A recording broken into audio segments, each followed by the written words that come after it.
Shalom, saudaraku yang terkasih di dalam Tuhan. Ada satu kemutlakan yang dirindukan oleh Allah, yaitu lembar hidup kita ke depan atau lembar hidup yang Tuhan berikan harus lebih indah, harus lebih baik dari lembar hidup yang pernah kita jalani, saudaraku. Tuhan tidak ingin keindahan yang sama yang kita pernah ukir atau pernah bisa kita lukis itu terulang, tetapi Tuhan menghendaki keindahan yang baru, keindahan yang naik level, keindahan yang terus moving forward sampai di kadar cintamu, sampai semakin sempurna apa yang dirasa Bapa itu.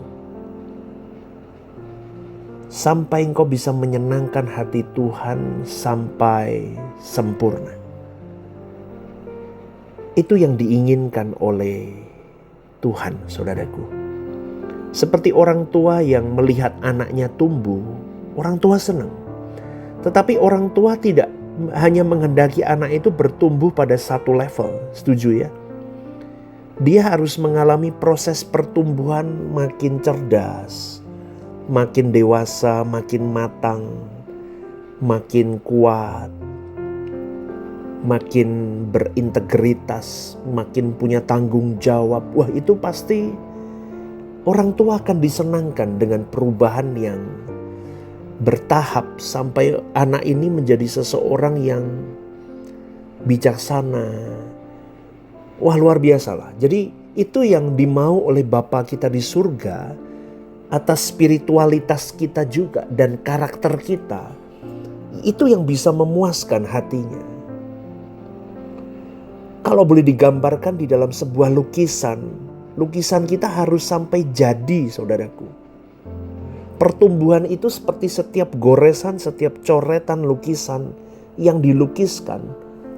Dan hasil akhirnya itu harus sampai menjadi sebuah lukisan yang indah, yang memiliki nilai yang mahal. Semoga Anda memahami ini.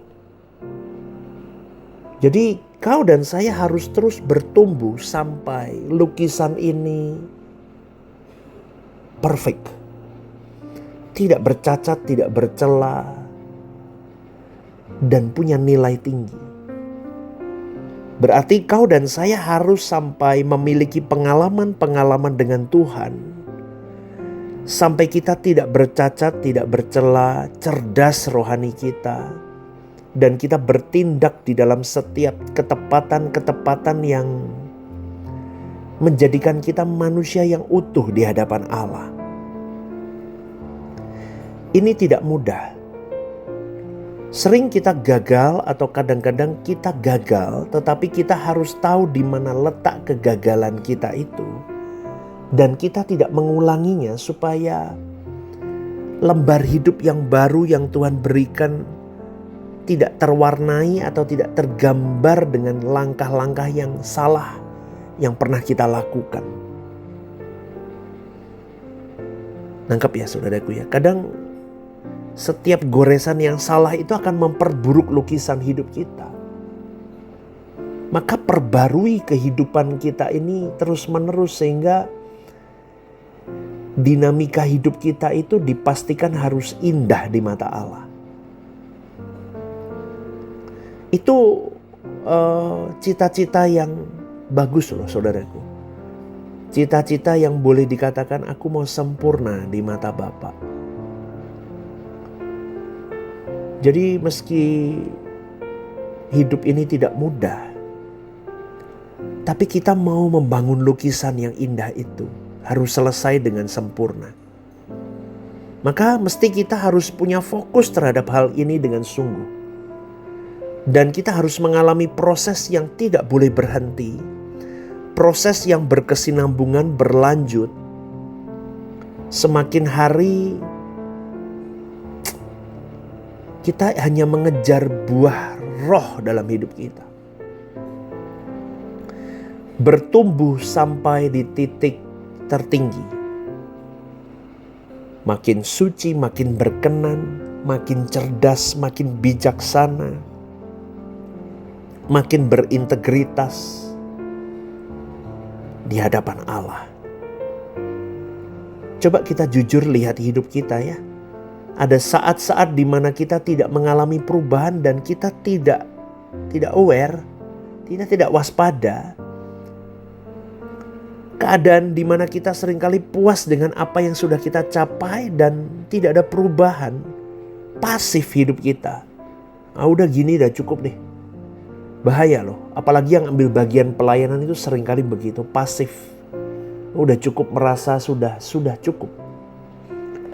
Dan itu celah yang akan membobol fokus kita di hadapan Tuhan. Nanti akhirnya kita akan fokus ke hal-hal yang gak penting. Nah itu bahaya. Orang yang mengalami pasivitas rohani itu bukan berarti ia berhenti ke gereja, bukan. Dia bisa ke gereja, bahkan rajin ke gereja, rajin melayani, bisa jadi pendeta kayak saya, tapi hidup rohaninya tidak berubah, tidak ada moving forward, tidak ada next step yang sampai mencapai hati Allah. Yang tidak sampai mencapai memanjakan hati Allah. Karena memang itu kerjaan setan. Kerjaan setan. Setan itu gak mau setiap orang di dalamnya benar. Baik di rumah tangga, di pelayanan, di pekerjaan, di pernikahan, hubungan orang tua dan anak, mertua dan menantu, itu semua diorak-arik sama dia. Itu sengaja memang, supaya fokus kita kepada masalah bukan ke hati Tuhan lagi. Makanya kan banyak yang failure, remuk itu kan karena begitu. Semua lini tadi yang saya sebutkan itu tujuannya apa? Setan supaya apa? Gak mau kamu atau kita ini berhasil di apapun bidang yang kita lakuin. Mereka mau kita jadi tawanan iblis. Akhirnya kita mundur, kita step back, kita remuk, kita udah deh nyerah. Itu agenda setan. Saya tahu itu, saudaraku. Makanya saya infokan ke kalian untuk be aware. Be aware. Setan itu membuat fokus kita tertuju kepada banyak hal. Akhirnya kita tidak memperhatikan keindahan hidup yang harus terus kita progresivitaskan sampai itu merajut senyum Bapa tiap saat. Udah itu kuncinya. Pelayanan itu kita sampai dibuat jebol, remuk, ludes supaya apa?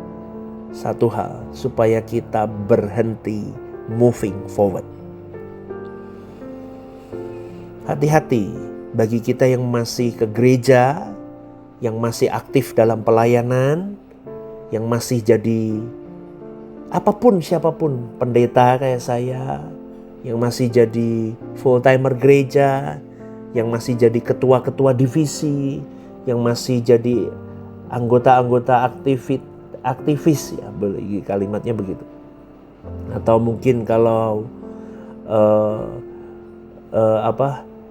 pelayanan di gereja lain, kalau ada kemajelisan, terus apalagi ada pelayanan misi, terus apalagi ada gitulah pokoknya yang urusan pekerjaan Tuhan.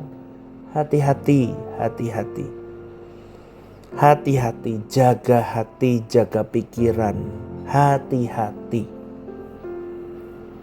Pokoknya fokus kita ke Tuhan, kita konsisten mengalami proses perubahan, pembaruan hati, pembaruan pikiran, pembaruan budi, pembaruan semangat setiap sekali kita bangun pagi untuk kita terus berjuang sampai akhir.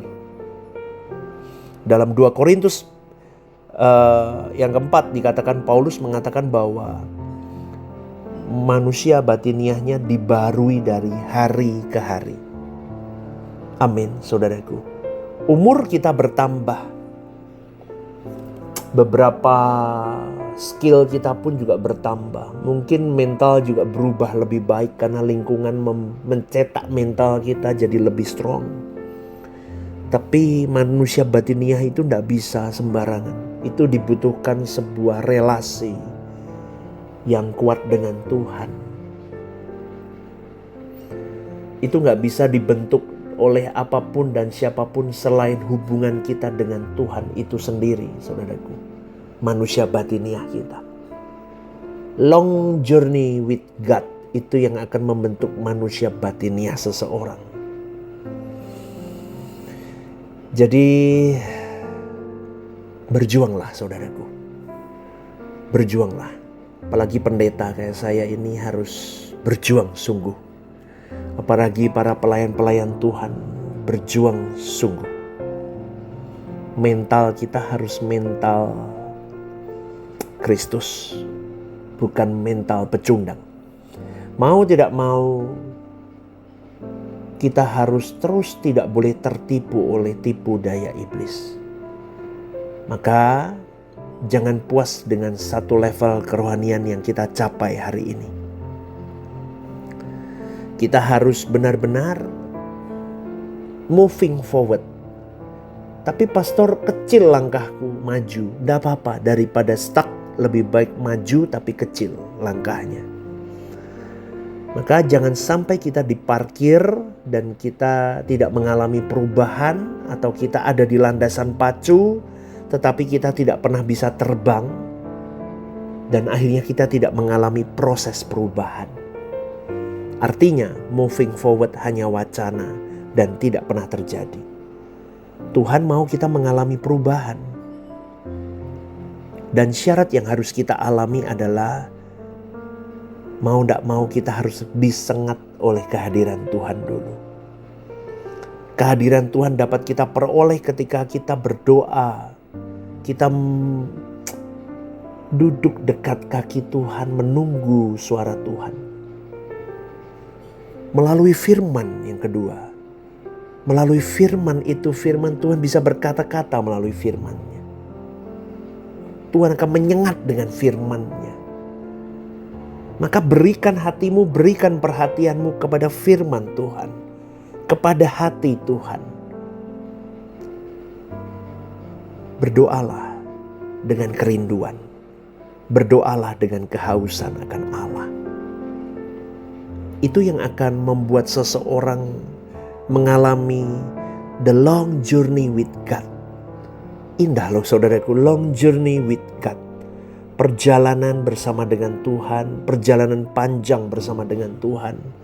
Di tengah konflik hidup, di tengah nikmatnya hidup, di tengah tsunami hidup, di tengah palung laut kehidupan, di gunung tinggi kehidupan.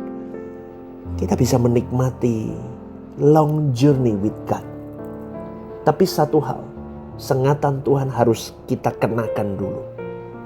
Maka kita akan mengalami progresivitas. Amin, saudaraku. Jadi ketika kita membuat hidup kita itu simple, hanya Tuhan, fokusku Tuhan. Aku tidak punya keinginan lain, tidak punya kenikmatan lain. Barulah kita bisa merasakan manfaat long journey with God. Kita akan merasakan tuntunan Tuhan itu asik, saudaraku. Sulit saya menjelaskan hal ini kepada orang lain. Tetapi Roh Kudus akan menolong Anda untuk mengerti apa arti long journey with God.